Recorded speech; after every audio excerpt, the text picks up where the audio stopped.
Dear friends, Pope Francis tells us to educate is an act of hope. In fact, in a recently released document on education, that's on 29th of March 2022, the Congregation for Catholic Education globally released this vital document, which is called the Identity of the Catholic School for a Culture of Dialogue. Pope Francis has very much stressed on realizing the identity of the Catholic schools in the complex world of ours. In fact, it's an instruction issued by the Congregation for Faith, Congregation for Catholic Education. And it also expresses that education is a passion for Catholic educators. And time to time it has to be renewed. Now this document, which is released, as I said, on 29th of March, is entitled The Identity of Catholic Schools for a Culture of Dialogue. This title itself is very, very significant for us. And I think after reading this document, it's a very concise and practical tool based on two motivations. The first one is the need for a clearer awareness and consistency of the Catholic identity of the Church's education institutions throughout the world. And also, the prevention of conflicts and divisions is an essential sector of education. We are not here to simply educate through subjects. We are not simply here imparting some knowledge to our students. We need to have clear-cut goals. That is, first of all, Catholic identity. And that identity has to be clearer to us. Number two is prevention of conflicts and divisions. This also has to come into education. That means peace education in a big way, we must take it up. Now, these documents also, in fact, we must place in the larger context of the Global Compact on Education by Pope Francis. We need to understand in that context. There are now what we call Planet Fraternity, Global Compact, and several other global network of education institutions preparing to face the world, and we have to place this document in that context. And this document has 5 chapters. The church is the mother and teacher is the first one. Second one, it is a culture of love, which is culture of care, which is so dear to Pope Francis. The third chapter talks about in constant dialogue with the community. We realize that we are living in a community. We are living in a community of diversity, and we need to constantly in dialogue with these communities of diverse religions, diverse cultures, ethnicity, diverse languages, and so on and so forth. The fourth chapter talks about clear qualifications and legal legislation. Means it comes in the civil law. We have also canon law. All these must be understood well, and it has to give enough importance to both of civil laws of a nation as well as canon law of the church. And finally, the fifth chapter talks about to educate is always an act of hope. That is what primarily we are here for. Now, as I said, the introduction itself, in the document itself, in the introductory part of the document itself, it talks about the need for clearer awareness and consistency of the Catholic identity. Now, we have, because the regions are diverse, the countries are diverse, and each country and the church institutions of that particular country, according to the diversity and understanding, they function. But on the process, there will be a lot of confusions and disclarity, etc. Therefore, Pope is insisting us through this document that first of all, let us understand, let us be clear about what our identity is. Because identity is so significant. Why? Because we cannot create a culture of dialogue if we do not have identity. The more we are aware of our identity, clear about our identity, we will be able to enter into a mutual dialogue between other cultures, other ethnicities and groups and languages, etc. Now, when relaunching the Global Compact of Education, Compact on Education, Pope Francis observed, I quote from him, he says, "To educate is to take a risk and to hold out to the present a hope that can shatter the determinism and fatalism that is selfishness of the strong, the conformism of the weak, and the ideology of the utopians would convince us that it is the only way forward. Only a strong and united action by the Church in the field of education in an increasingly fragmented and conflict-ridden world can contribute both to the evangelizing mission entrusted to her by Jesus and to the construction of a world in which human persons feel they are brothers and sisters. Because only with this awareness of being children, that we are not orphans, can we live in peace among ourselves." It's a beautiful, profound quote by Pope Francis. We must realize that we are all children of God. We are brothers and sisters. Once we realize that we are brothers and sisters, we can bring peace among us. And therefore, the chapters which I mentioned, the first chapter talks about the Catholic schools and the mission of the Church. It is very clearly mentioning that the icon of the Mother Church is not only an expression of tenderness and charity, but also holds the power to be guide and a teacher. Catholic schools is in the mission of the Church, in fact. Pope himself was associated with the denomination of mother, that of teacher, because this church is the pillar and ground of the truth. 1 Timothy chapter 3 verses 15 talks about this. And Pope Francis takes that one and tells us that this church is a mother. It is the pillar. Now, therefore, in his words, Pope Francis is clear. He says, we cannot reduce our institutions, our schools, mere philanthropic work aimed at responding to a social need, but represents an essential part of our identity and mission. This is inherent in the church. This identity of responding through love, responding to the situations, is part of our identity. It is not because of something comes. Now pandemic has come, therefore we are responding and we are helping the poor, we are educating the people. No, it is inherently Christian. That's our mandate given by Jesus. And therefore, education must be for the formation of the human person. As Jesuit education always says, and Ignatius always says, we are here to educate the whole person. We need holistic education. We are not giving compartmentalized way of educating. Only we are enriching our knowledge. No. Only the cognitive area. No.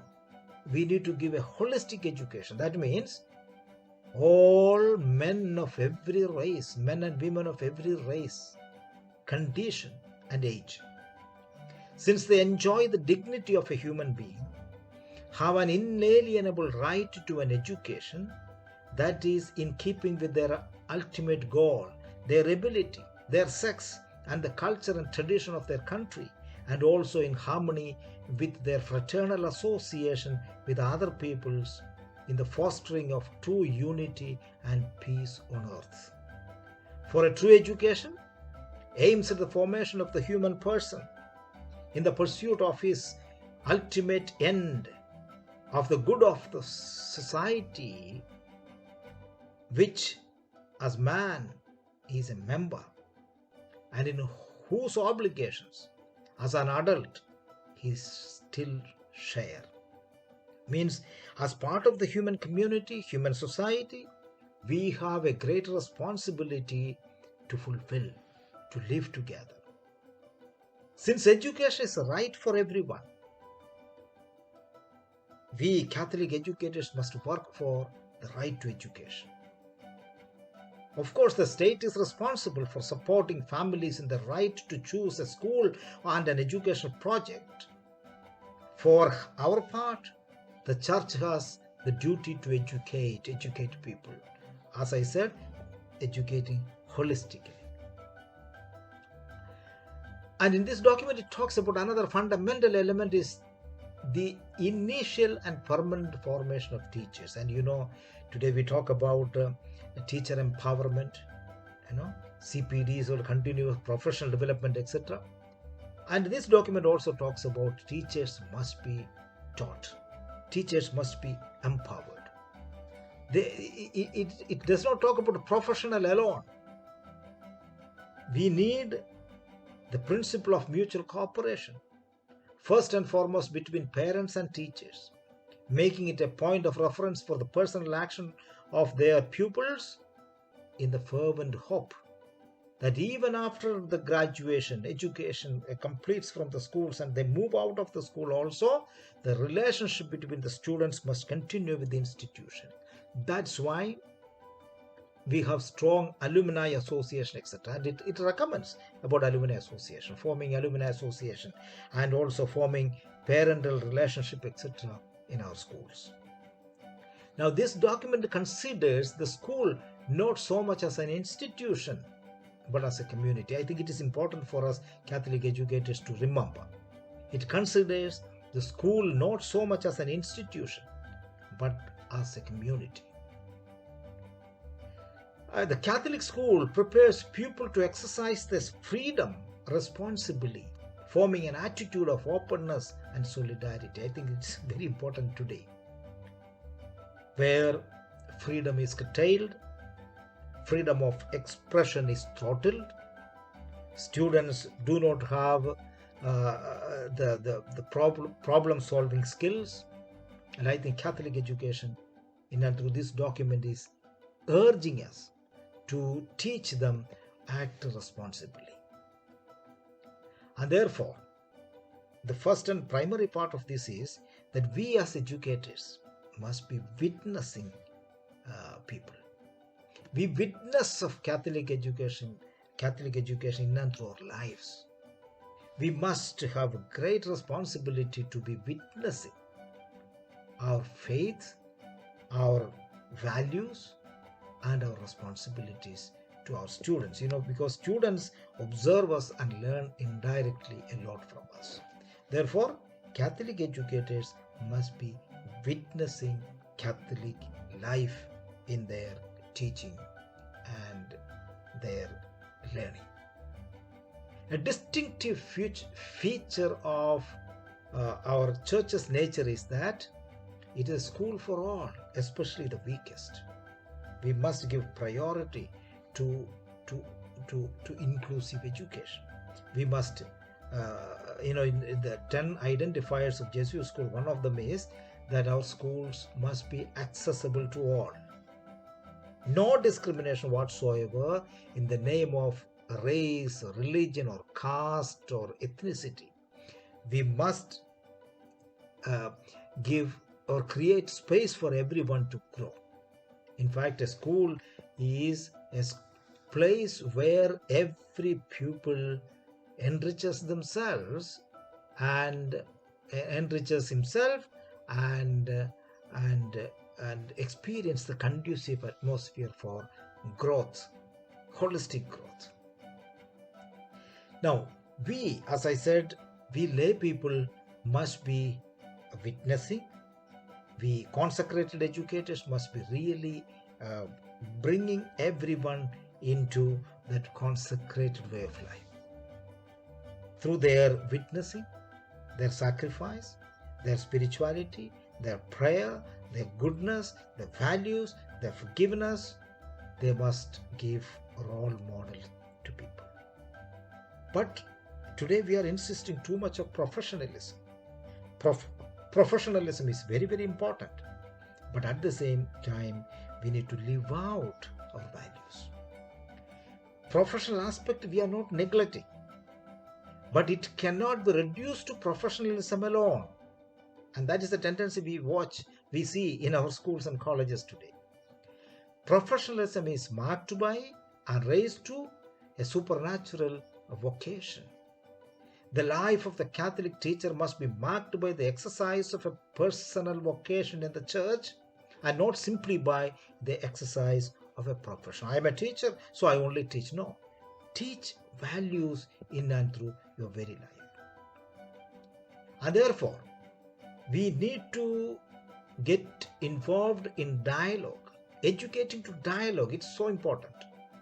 Education contains a central challenge to the future, to allow various cultural expressions to coexist, and to promote dialogue so as to foster a peaceful society. For a Catholic school, therefore, a great responsibility is to bear witness. Second, in addition to bear witness, another component of school is knowledge. School has the important task of bringing people into contact with the cultural and scientific heritage, preparing for professional life and for mutual understanding.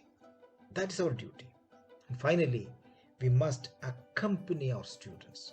Not simply here giving, we are not here to give only knowledge. We are accompanying them, mentoring them to grow better and better human beings.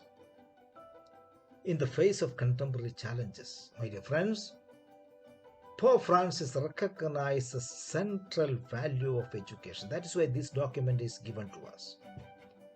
It is part of the wide-ranging pastoral project for a church that goes forth, standing by people at every step of the way, making her presence felt in an education which teaches critical thinking and encourages the development of mature moral values. And therefore, 4 areas we need to look at. The document talks about education as a movement. 4 movements have to be nurtured in our schools. The first one is team movement. That is, the teachers, the faculty, students, management, parents, government officials, and so on. We must work as a team, not considering one as as enemies or something. We need to work as a team. Working together works, they say. It's very important to work together. Catholic schools, remember, team movement. Second movement Pope Francis is talking about is ecological movement. Ecological movement means we need to understand, to live a balanced way of life, an inner balance with oneself, solidarity with others, natural balance with all living beings, spiritual balance with God. All these are important. This is called ecological movement. So, team movement, ecological movement. The third movement Pope Francis talks about is inclusive movement. Inclusion, in fact, it's an integral part of Christian salvific message. That is, we consider every human being as part of the salvific message of Christ, especially the excluded and vulnerable people. We must focus on these 2 sections.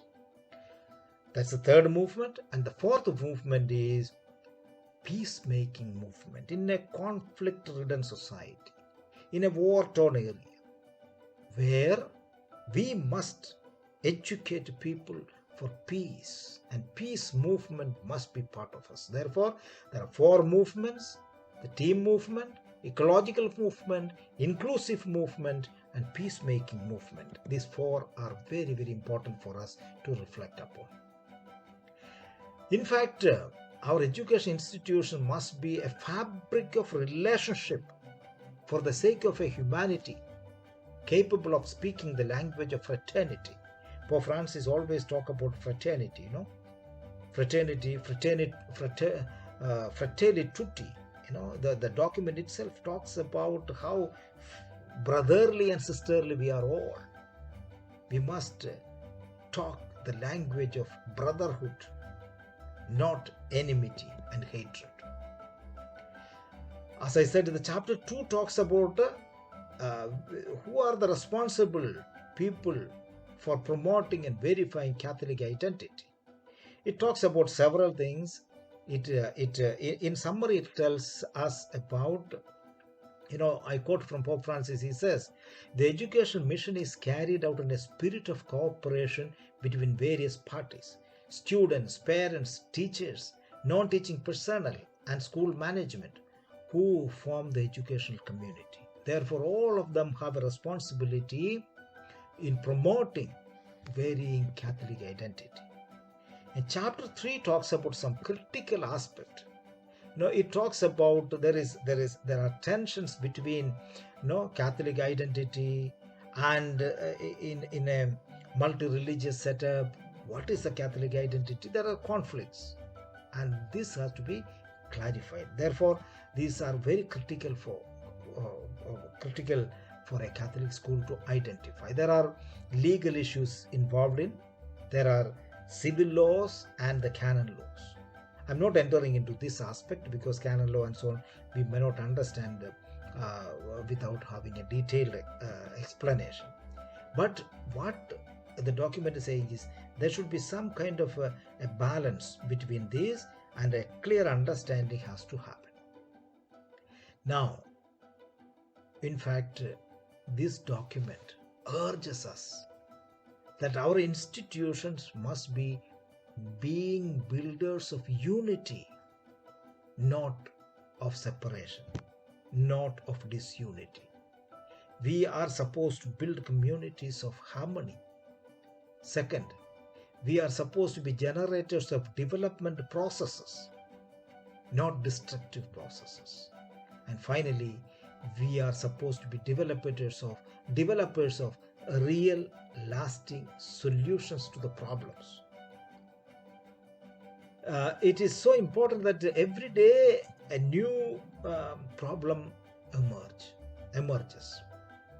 In fact, through education we can find solutions. I know the 21st century skill says we must have problem-solving skills. And Pope Francis, in and through this document, urges us to be people of problem solving, not problem creators. Now, in publishing this instruction on the Catholic identity of education institutions, in a spirit of service and Congregation for Catholic Education intends to offer a contribution for reflection and some guidelines to help us to have the future of Catholic education. And we need to be strong and convinced of the Catholic identity today without hesitation, reluctance, or fear. Pope Francis wants Catholic schools to strive to in their work for explicit proclamation of the goodness, the values, the love, and we must look for greater creativity in our institutions. In fact, this document it gives a lot of direction for us. As I mentioned, It gives us a clear understanding of the Catholic identity and today what we are supposed to do. Now, to explain this one, we must go to the Global Compact of Pope Francis. But one thing is clear, that in and through this document, that is the Catholic identity, we have a lot to learn, a lot to reflect, and a lot to amend. I am sure the Catholic educators will take this document seriously, study it, go through the points, and I am sure our Catholic education institutions will be better institutions of service rather than professionally, academically fulfilling the duties. Thank you very much, and God bless you.